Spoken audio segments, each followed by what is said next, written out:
ကျွန်တော်တို့မန်စီးတီးအသင်းရဲ့နောက်ခံလူဖြစ်တဲ့နေတန်အကီဟာတူရကီကလပ်ဖြစ်တဲ့ဖိနာဘာချီအသင်းကိုပြောင်းဖို့အတွက်သဘောတူညီမှုရရှိသွားပြီဖြစ်ပါတယ်။မကြာခင်မှာပဲဖိနာဘာချီအသင်းနဲ့စစ်ဆေးမှုတွေယူပြီးတော့ဖိနာဘာချီအသင်းစီကိုအပြည့်အစုံပြောင်းရွှေ့သွားတော့မှာဖြစ်ပါတယ်။မန်စီးတီးအသင်းနဲ့အတိုင်းအတာတစ်ခုထိ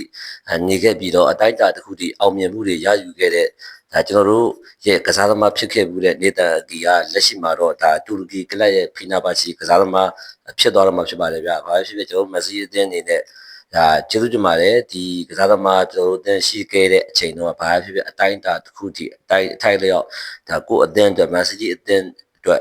အကျိုးပြုခဲ့တဲ့အတွက်တကယ်ပဲကျွန်တော်တို့မန်စီးဖန်နေနဲ့အမှတ်ရနေစရာဖြစ်နေမှာပါအဲ့တော့သူကတော့သူ့ရဲ့ဒီနောက်ထပ်အသင်းကိုပြောင်းရွှေ့သွားပြီပေါ့နော်ကျွန်တော်တို့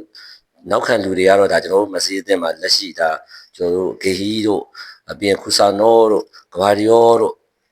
ရူဘန်ဒီရဲ့တို့ရှိနေသေးတယ်ပေါ့နော်ရူဘန်ဒီရဲ့ကတော့ပြောင်းဝင်ရှိမယ်ပထမတော့အတန်ကြာတယ်အခုကတော့ဘာမှမသိသေးဘူးလက်ရှိနောက်ခံလူဖြစ်တဲ့နေတန်အကေကတော့အစကတည်းကကျွန်တော်တည်ထားခဲ့တယ်ဒီယာဒီမှာပြောင်းမယ်ဆိုပြီးတော့တည်ထားခဲ့တယ်အခုလက်ရှိ